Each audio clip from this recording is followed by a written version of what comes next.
Jemaat yang dikasihi Tuhan Yesus Kristus, marilah kita siapkan hati dan pikiran kita untuk kita beribadah kepada Tuhan. Mari kita berdiri dan memuji Tuhan. Kidung Jemaat 293, bait pertama. Puji Yesus.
Mari kita berdoa.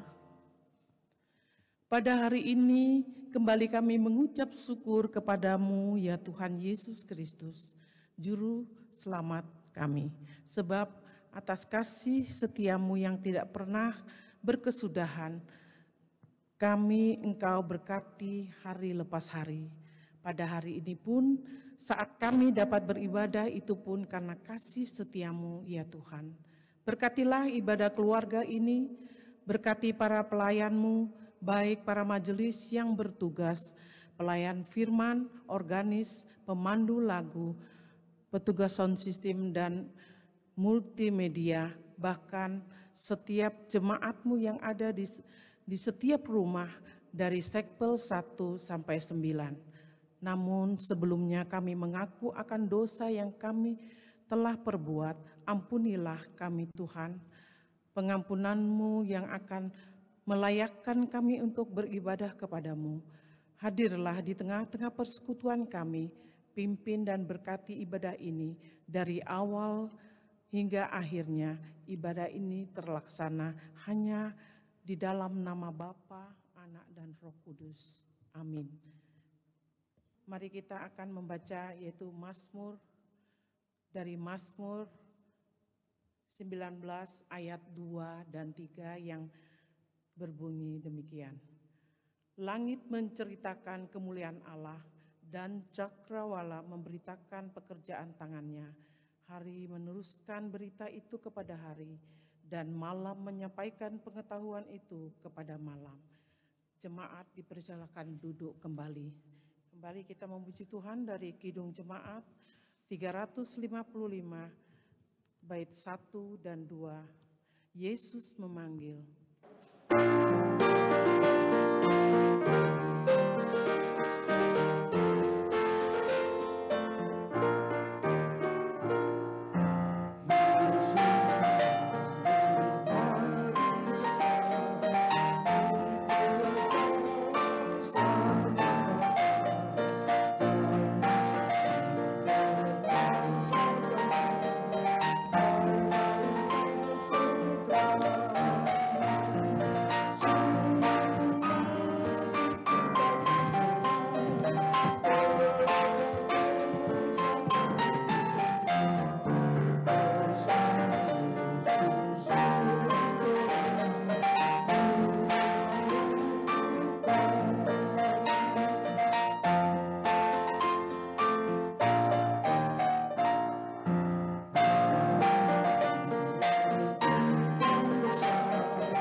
Sidang jemaat yang diberkati Tuhan, kita siapkan bagian daripada firman yang akan kita baca, yang saat ini pada materi kedua dari 7 jemaat di kitab Wahyu, yaitu Wahyu pasal 2 ayat 8 sampai ayatnya yang ke-11.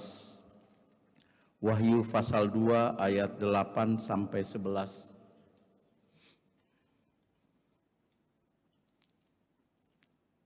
Sebelum kita membaca dan merenungkan firman Tuhan, mari kita berdoa mohon bimbingan Roh Kudus. Kita berdoa. Kami siap disapa oleh Tuhan melalui firman yang tertulis dan yang akan kami baca. Ya Roh Kudus, Roh-Mu-lah yang memampukan kami mengerti, mengimani firman yang akan kami dengar.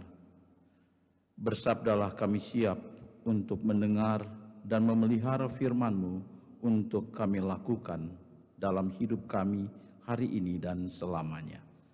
Amin. Mari jemaat kita berdiri.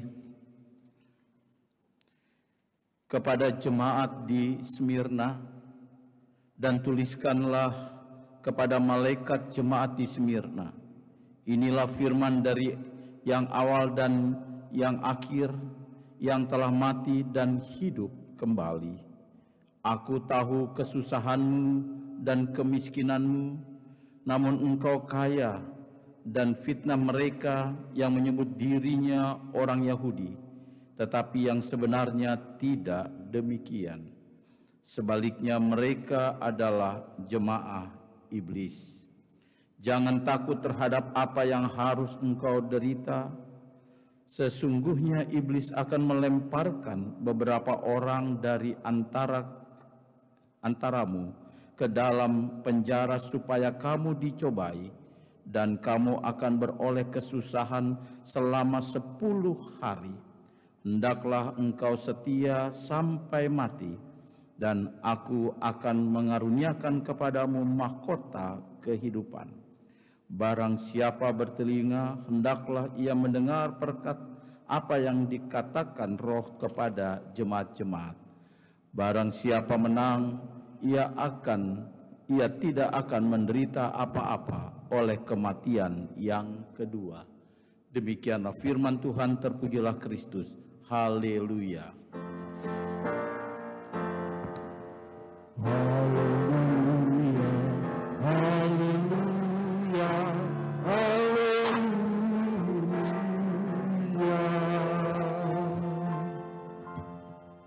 Jemaat dipersilahkan duduk kembali. Salam sejahtera, salam sehat dalam kasih karunia Tuhan kita Yesus Kristus. Bapak, Ibu, dan saudaraku yang dikasih Tuhan, tema dari materi kedua dari jemaat di Smyrna adalah iman dan pikul salib. Iman dan pikul salib. Bagi Bapak, Ibu, saudara, dan saya yang sudah sidi, dulu dalam prosesi itu kita diminta menyanyi satu lagu, Setahu saya, lagunya Saya Mau Ikut Yesus. Nggak tahu kalau di gereja di luar GPIB, tapi biasanya sama. Syairnya berkata demikian, saya mau ikut Yesus, saya mau ikut Yesus sampai selama-lamanya. Meskipun saya susah, menderita dalam dunia, saya mau ikut Yesus sampai selama-lamanya. Syair lagu ini atau lagu ini akan mudah kita nyanyikan ketika kondisi situasi kita dalam keadaan aman, tenang, dan nyaman. Tetapi kalau kondisi kita dalam keadaan terancam, kondisi kita sedang dalam keadaan terancam, kira-kira bisa enggak lagu ini kita nyanyikan ya? Sebab lagu ini mau mengungkapkan bahwa kita mengambil keputusan ikut Yesus, ya, mengambil keputusan ikut Yesus bukan hanya berbicara tentang berkat saja, berkat keselamatan, hidup yang kekal, atau berkat-berkat jasmania atau duniawi lainnya. Tetapi lagu ini juga mau mengajak kita punya komitmen untuk siap menderita kalau memang itu harus terjadi sebagai pengikut Kristus. Ada banyak Bapak Ibu, tidak usah menderita, diperhadapkan pada pilihan. Kadang-kadang kita sudah tidak setia pada Yesus.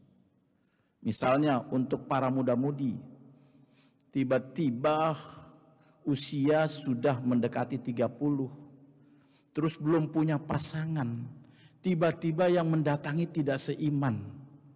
Nah, tidak seiman. Tidak sedikit anak-anak Tuhan yang karena pasangan hidup, dia meninggalkan juru selamatnya, Yesus Kristus. Tidak sedikit. Bahkan juga pilihan. Kalau kamu mau mengikuti Yesus, meninggalkan Yesus, kamu akan mendapatkan pekerjaan, kamu akan mendapatkan jabatan. Tidak sedikit kan Bapak Ibu? Anak Tuhan juga tergoda meninggalkan Yesus hanya karena ingin dapat pekerjaan dan jabatan. Saudaraku yang diberkati Tuhan, pembacaan kita kali ini kita mau belajar bagaimana kita punya komitmen iman dari sebuah jemaat yaitu Smyrna. Minggu lalu kita belajar tentang jemaat Efesus. Di Efesus ada kuil Artemis. Kalau di Smyrna, sekarang tuh Izmir, itu di Turki Bapak Ibu. Kalau sekarang kota itu ada di Turki. Itu ada yang namanya kuil Dewi Roma, ya. Nah, orang-orang Smyrna ini begitu setia dan taat kepada kerajaan Romawi. Mereka lalu mendirikan kuil yang namanya kuil Roma. Nah, kalau Efesus julukannya adalah cahaya Asia, minggu lalu sudah dijelaskan, jemaat Efesus itu julukannya cahaya Asia. Smyrna itu julukannya kembang Asia. Nah, jadi kota Smyrna itu julukannya kembang Asia. Kenapa dijuluki kembang Asia? Karena jemaat ini atau kota ini tersusun dengan rapi. Jadi tata kota daripada Smyrna itu tersusun dengan sangat rapi. Jadi sebutannya dia kembang Asia, dilihat, dipandang enak sedap. Seperti kalau Bapak Ibu khususnya kaum wanita, ibu-ibu ya piara pohon apa kembang, nah, dia berbunga, wah senang dilihat. Tapi jangan salah, ini bukan sembarang kembang. Kalau saya ibaratkan ini bunga mawar. Ibu-ibu tahu kan bunga mawar? Dia harum, tapi jangan salah, di batangnya ada duri. Ini kembang berduri, bunga berduri. Kenapa bisa demikian Smyrna bisa dikatakan kembang berduri? Ibu bapak dan saudaraku, dicatat di sejarah gereja.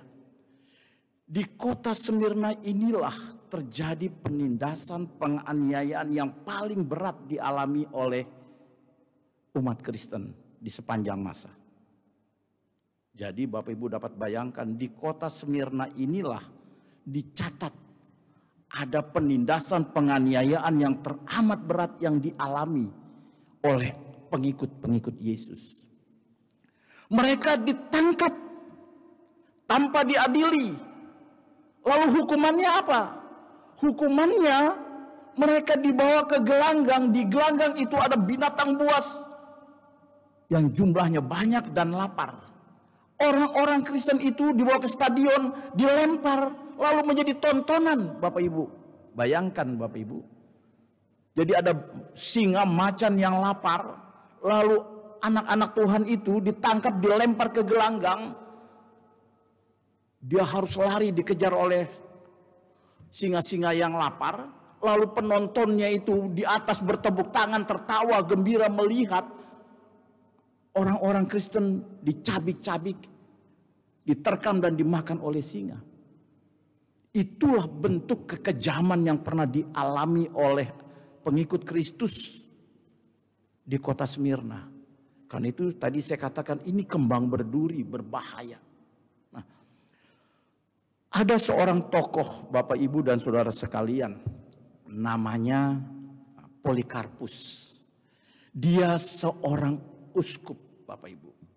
Ketika mulai ada pembantaian terhadap pengikut Kristus, maka umat menyuruh Polikarpus untuk lari keluar kota Smyrna. Tapi Polikarpus tidak mau. Kenapa dia tidak mau? Rupanya dia dapat penglihatan melalui mimpi bahwa dia tidur dan bantalnya terbakar. Itu penglihatan yang Polikarpus dapat dalam mimpinya. Bahwa dia tidur, bantalnya itu terbakar. Lalu dia bilang sama umatnya, ini pertanda bahwa aku pasti akan mati dengan cara dibakar. Nah, karena itu Bapak Ibu dan Saudara sekalian, Polikarpus tidak mau melarikan diri. Nah, saudaraku yang dikasih Tuhan, kita kembali dulu dalam pembacaan ini. Penglihatan Yohanes yang kedua, ini berbeda dengan penglihatan Yohanes pertama di Efesus. Kalau pertama kemudian di situ ada pujian, ya, lalu ada teguran keras, gitu ya.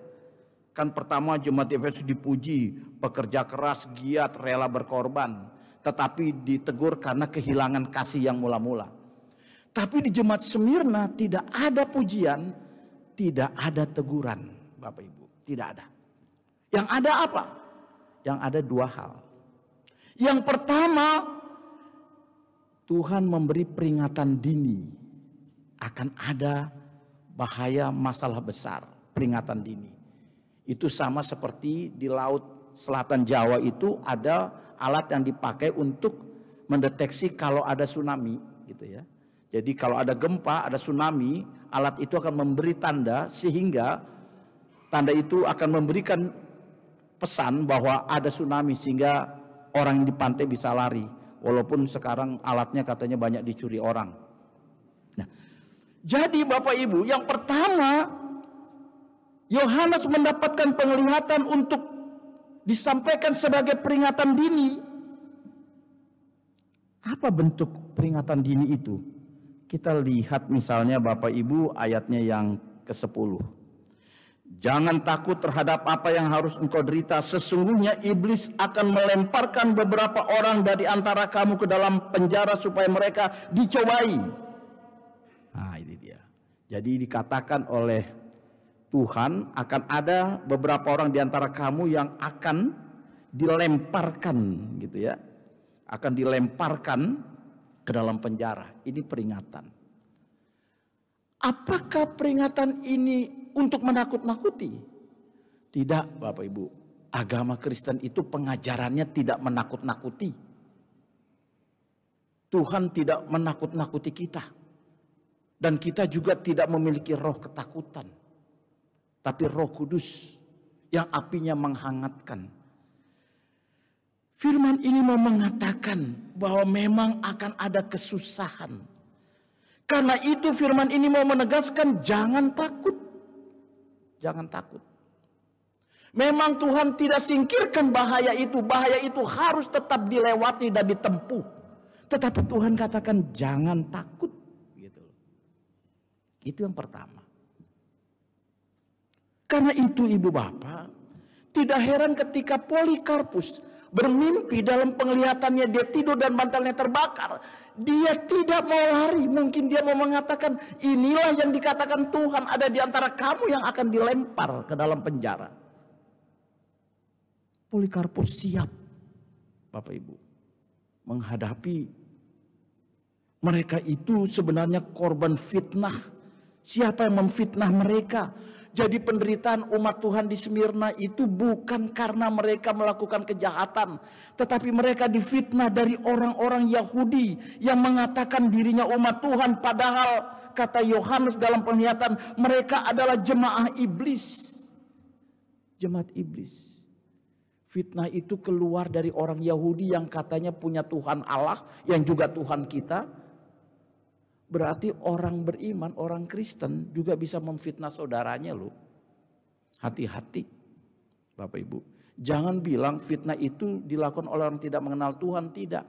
Dalam pembacaan ini malah lebih ngeri kalau orang beragama itu memfitnah saudaranya.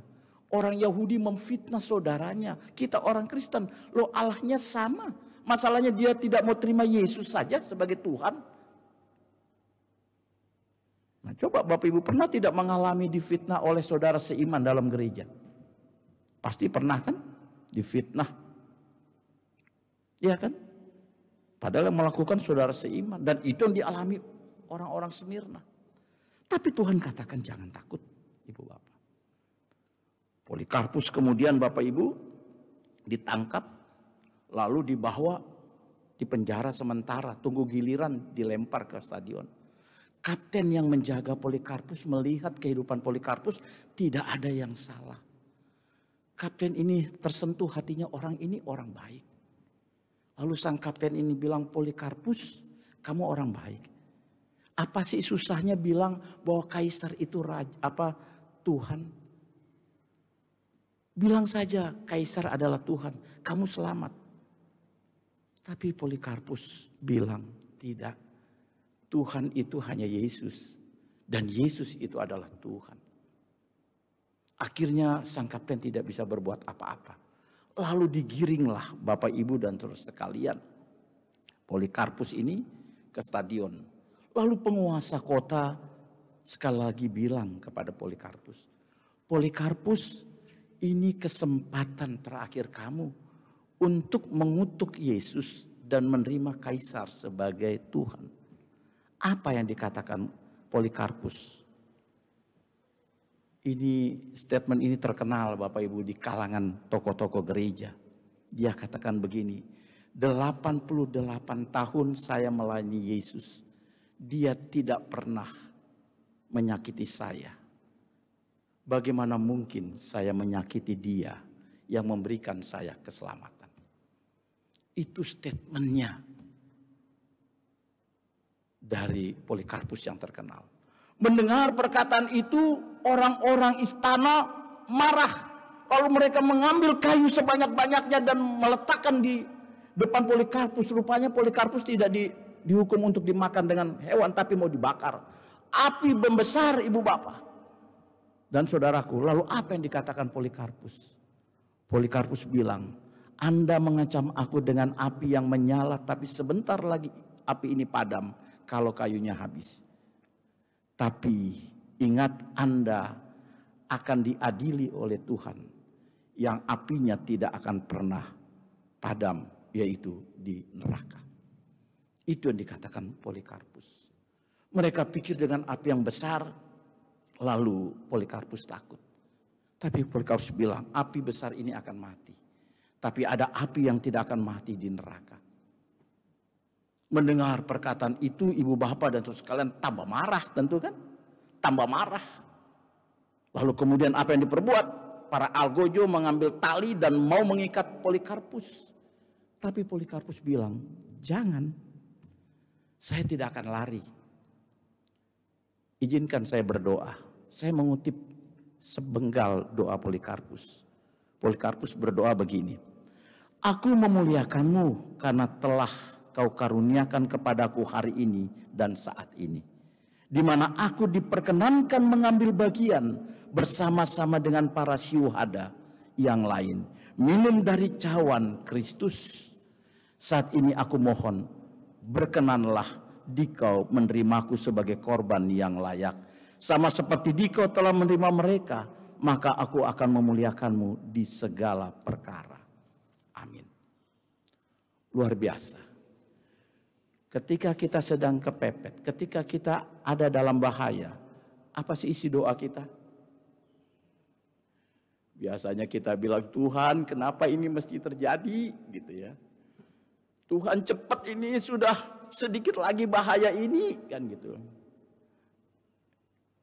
Kadang kita menyaksikan keberadaan Tuhan dan kita ngatur Tuhan secepatnya. Sudah Di ujung nih Tuhan. Yang lahir bisa keluhan, menyalahkan Tuhan, mengatur Tuhan. Tapi Polikarpus tidak. Di detik-detik terakhir hidupnya dia justru doanya bersyukur. Mengambil bagian dalam cawan Kristus. Luar biasa. Dan memang Bapak Ibu, Polikarpus akhirnya berjalan dan dia masuk dalam api. Itu fakta. Tapi ada legendanya. Ini legenda itu kan berarti tambahan ya. Mengatakan ketika Polikarpus masuk ada asap yang besar itu muter-muter akhirnya membunuh apinya. Polikarpus tidak mati. Melihat itu Algojo mengambil tombak dan menombak tubuh Polikarpus, lalu darahnya keluar dan darahnya itu katanya mematikan semua bara. Itu legenda tambahannya. Tapi saya mau mengatakan ibu bapak, itu penderitaan yang dialami oleh Polikarpus dan saudara-saudara seiman kita di Smyrna. Nah, Bapak Ibu yang dikasih Tuhan, apa isi yang kedua selain peringatan dini?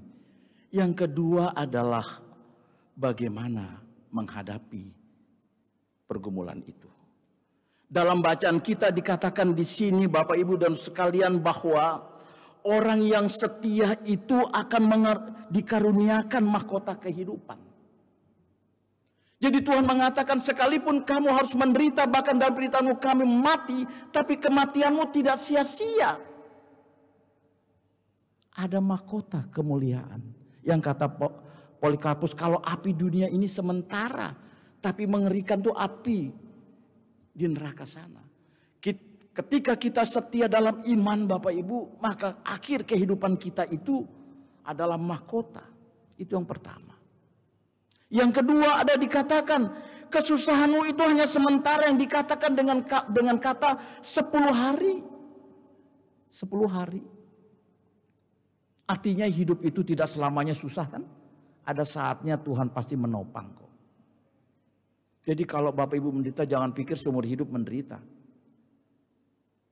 Nah, Bapak Ibu dan saudaraku yang dikasih Tuhan, apa yang kita bisa belajar dari jemaat di Smyrna? Sebagai orang Kristen, sebagai gereja Tuhan, Kitab Wahyu mau mengatakan nanti anak-anakku akan alami ini. Dan kita juga sudah mulai merasakan. Siap tidak Bapak Ibu? Ketika suatu saat kita ditindas karena iman kita dalam Yesus. Siap tidak? Suatu saat kita dipertaruhkan antara nyawa kita untuk meninggalkan Yesus atau setia. Suatu saat kita dipertaruhkan pada simpangan jalan, pilih Yesus atau pilih dunia. Bagaimana sikap kita? Saya mau ikut Yesus. Tapi ikut Yesus itu bukan sekedar ikut, ada konsekuensinya. Tapi orang Kristen ini kan lucu ya. Kalau bilang begini, mintalah di dalam aku apa saja maka aku akan memberinya. Wah itu kalau saya bilang amin, semua bilang amin. Mintalah apa saja maka aku akan memberikan. Kira-kira percaya enggak? Tuhan berikan. Percaya kita bilang amin. Paling suka orang Kristen tentang itu. Kalau bicara tentang ikut Yesus yang diingat itu berkatnya terus. Tapi kalimat itu kan tidak selesai. Ya kan, minta apa saja. Asal kamu tinggal di dalam aku. Kalimat itu tidak dipakai. Cuman ingat berkatnya saja. Di dalam aku. Kadang-kadang karena ikut Kristus kita mengalami pilihan sulit. Siapa tidak mempertahankan iman? Ya Bapak Ibu. Iya. Anak-anak Tuhan di akhir zaman akan mengalami penyaringan gitu ya. Penyaringan. Yang murni, kuat, dia akan lolos. Tidak sia-sia. Kalau toh kita mati dalam iman, karena mempertahankan iman kita ya. Orang lain mau maksa untuk mengambilnya, kita bertahan. Kata Tuhan, ada mahkota kehidupan.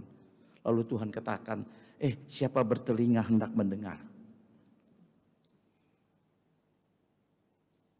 Nah, mari Bapak Ibu kita belajar dari jemaat di Smyrna. Kita kuat dan kokoh. Kita mempertahankan Yesus di atas segala-galanya. sekalipun mungkin nyawa kita menjadi taruhannya. Karena kita tidak akan pernah kehilangan kehidupan yang sesungguhnya di dalam Yesus. Amin. Bapak, Ibu, dan saudaraku yang dikasihi Tuhan, mari kita mengaminkan firman Tuhan dengan memuji Tuhan dari Gita Bakti 273, Gereja Bagai Bahtera.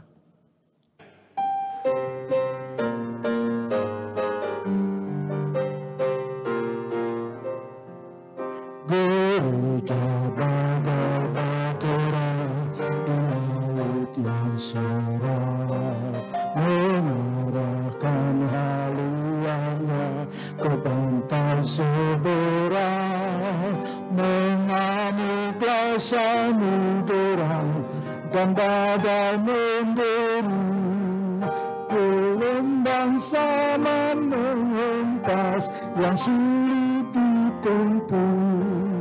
Penumpang pun bertanya selagi berdiri, betapa jauh di manakah yang Tuhan adapi.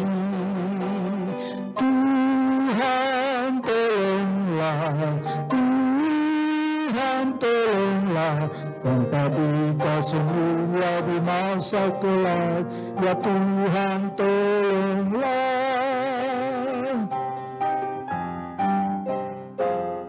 Gereja bagai bahtera pun suka berhenti, tak menempuh samudera, tak ingin berjeru, dan hanya masa jayanya selalu dikenang. Tak ingat akan dunia yang hampir tenggelam. Gereja yang tak bertekun di dalam tugasnya, tentunya oleh Tuhan pun tak diberi berkat. Tuhan tolonglah, Tuhan tolonglah, tanpa Dikau semua di masa kelak, ya Tuhan tolonglah.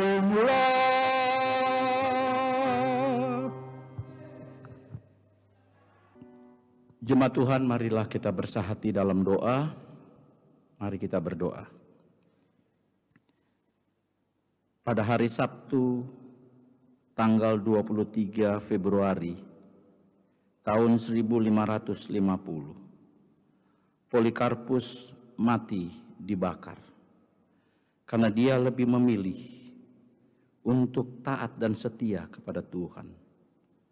Polikarpus diangkat menjadi paus ketiga dan menjadi martir yang memberikan hidupnya kepadamu, ya Tuhan Yesus. Melalui jemaat di Smyrna di mana hambamu Polikarpus melayani, kami belajar satu contoh. Kami mau setia kepada Tuhan, memikul salib yang menjadi bagian tanggung jawab kami.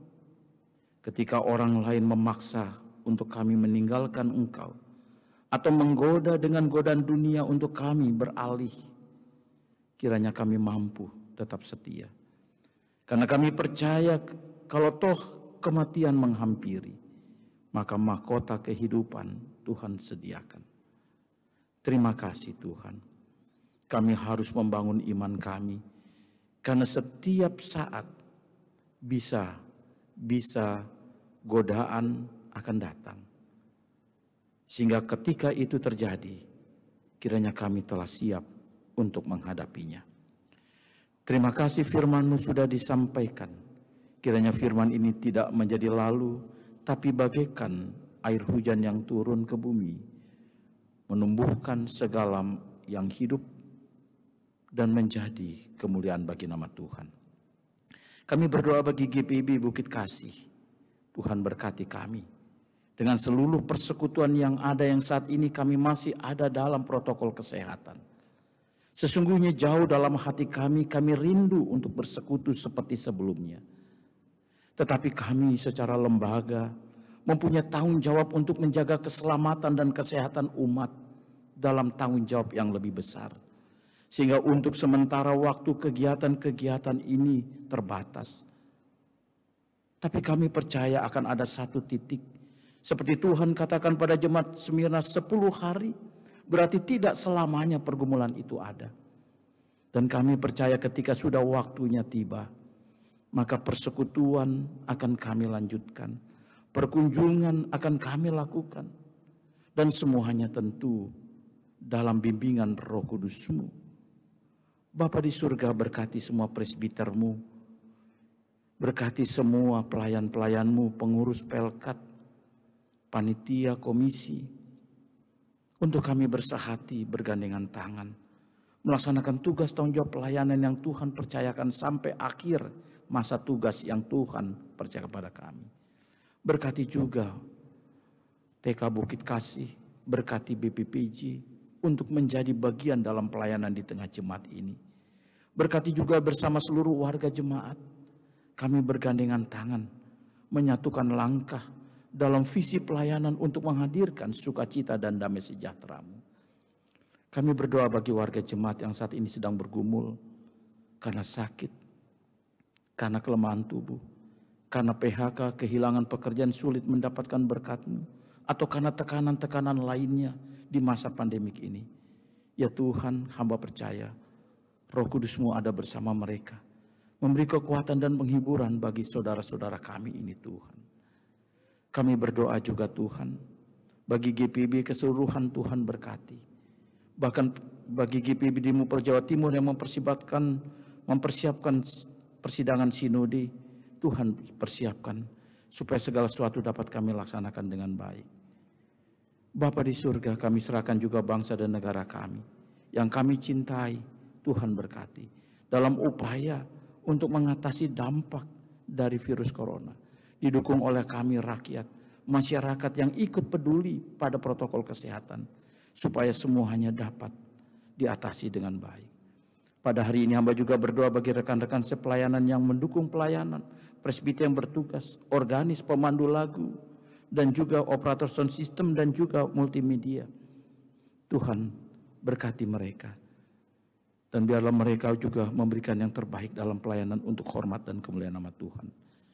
Inilah doa kami, sempurnakan Tuhan. Jangan kehendak kami yang jadi, kehendak-Mu saja. Dalam nama Tuhan Yesus yang sudah mengajar kami berdoa. Bapa kami yang di surga, dikuduskanlah nama-Mu. Datanglah kerajaan-Mu, jadilah kehendak-Mu di bumi seperti di surga. Berikanlah pada kami pada hari ini makanan kami yang secukupnya. Dan ampunilah kami akan kesalahan kami, seperti kami juga mengampuni orang bersalah pada kami. Dan janganlah membawa kami ke dalam pencobaan, tapi lepaskanlah kami daripada yang jahat.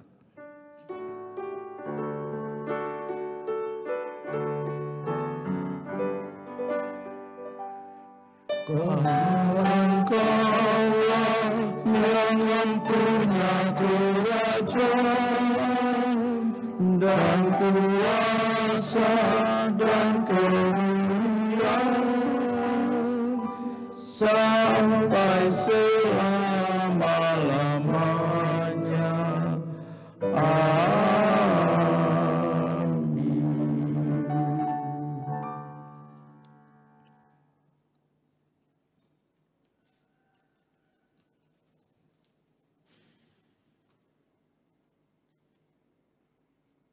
Marilah memberi persembahan kepada Tuhan sebagai tanda syukur kita atas berkat yang telah dilimpahkannya.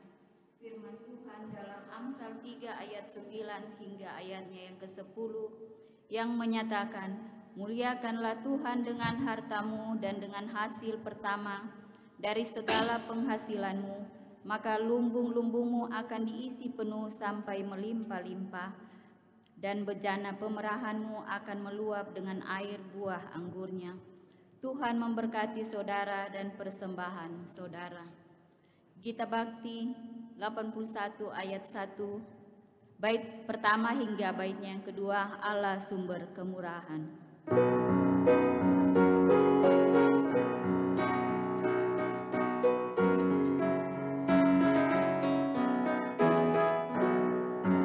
Allah sumber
sumber kemurahan, doakan kita sepanjang hidupku. Bersyukur senantiasa, puji nama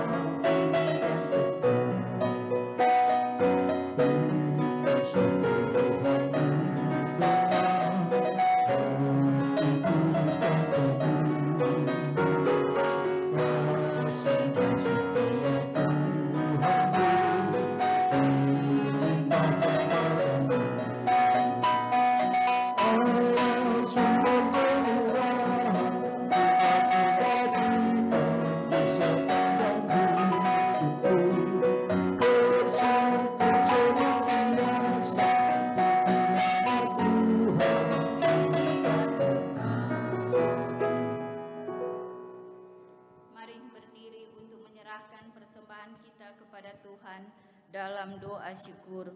Kita berdoa.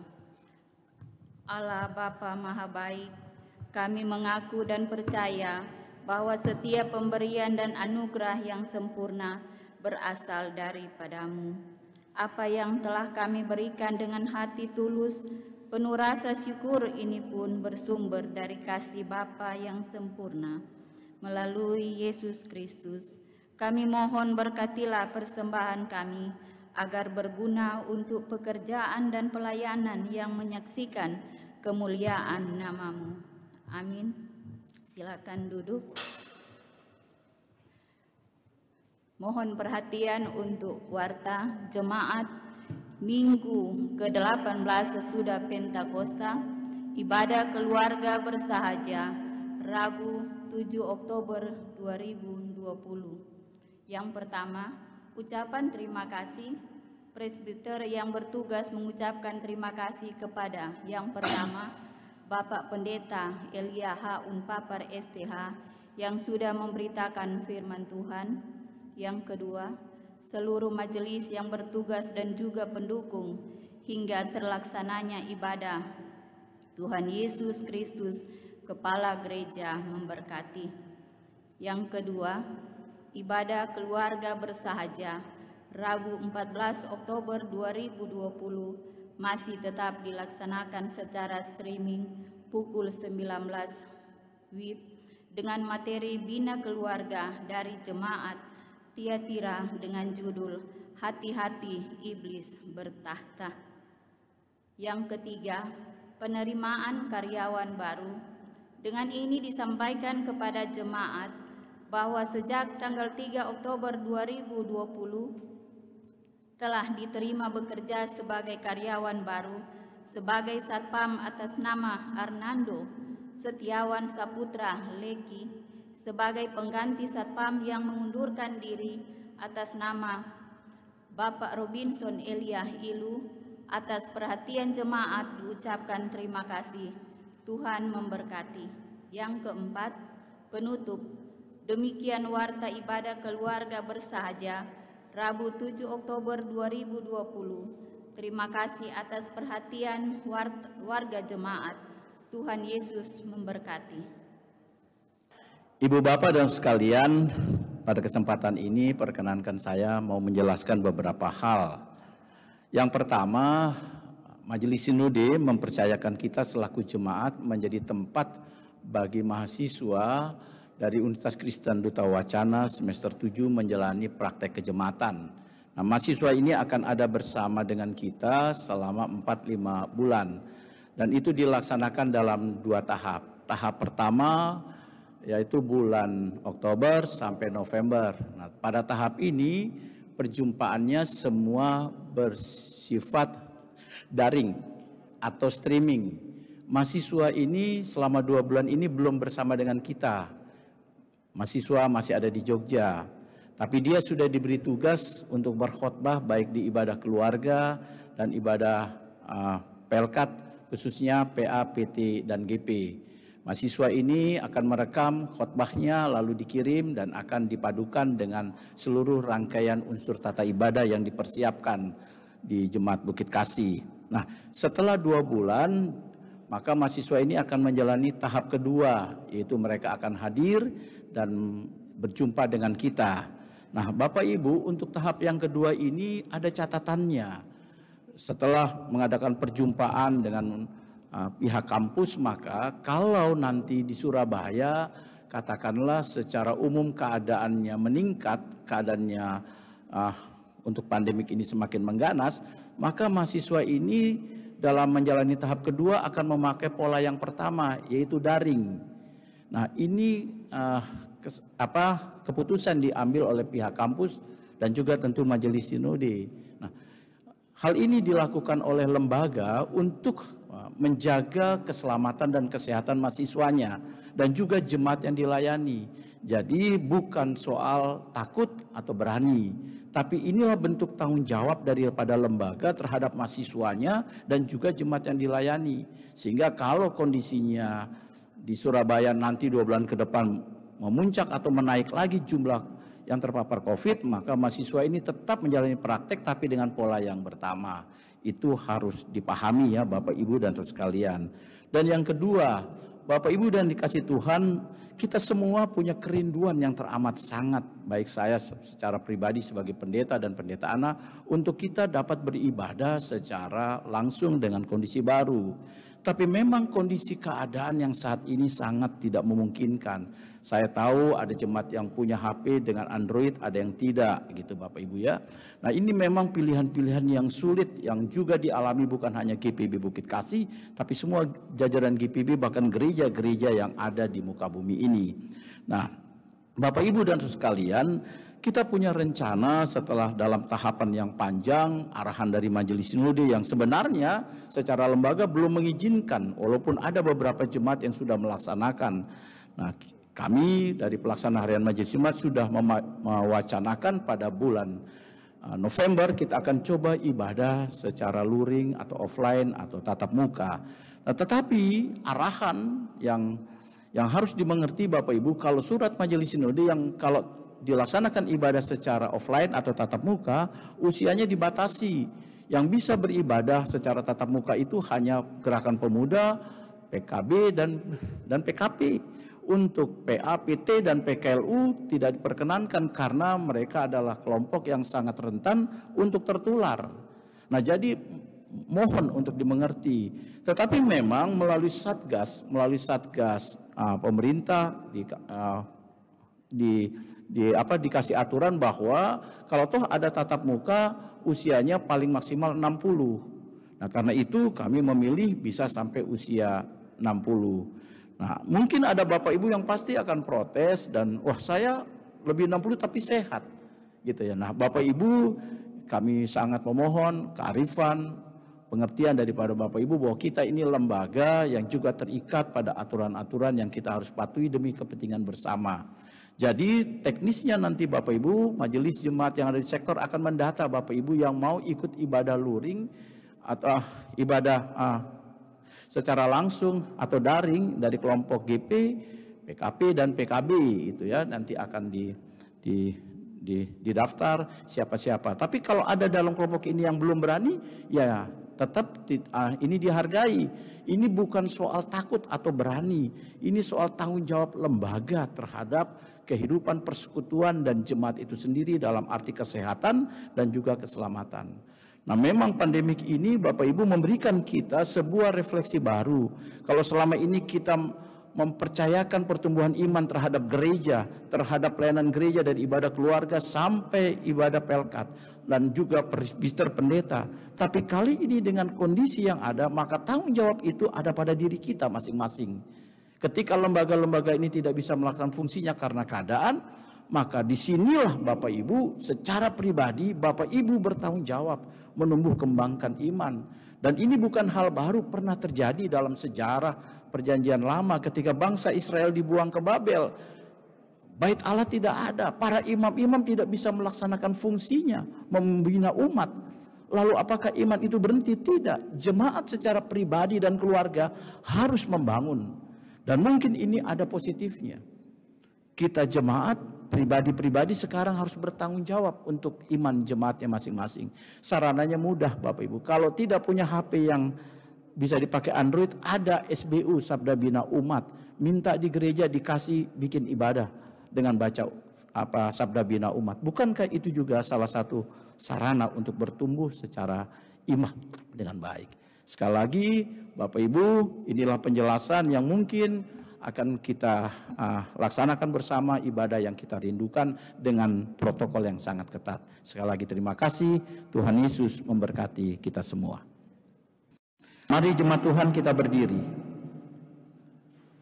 Kita melanjutkan kehidupan dengan hati dan iman yang mengarah pada Tuhan. Kita memuji Tuhan.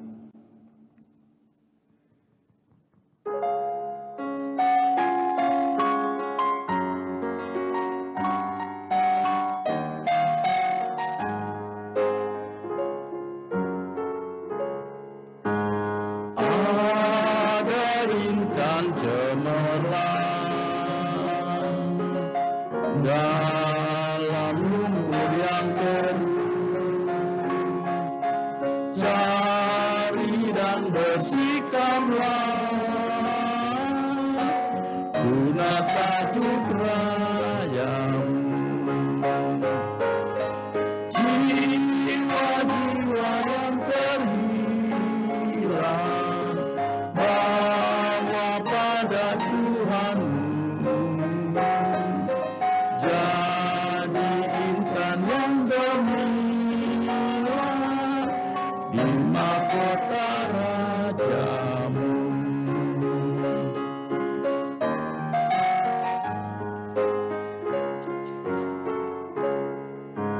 Banyak jiwa mengeluh, banyak isu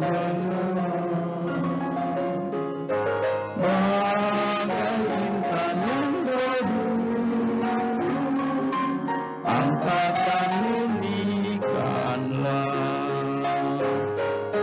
jiwa-jiwa yang terhilang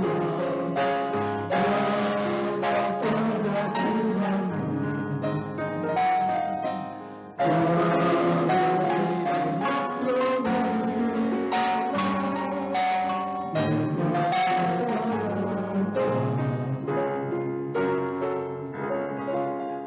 Arahkanlah hati dan pikiran pada Tuhan dan terimalah berkat Tuhan.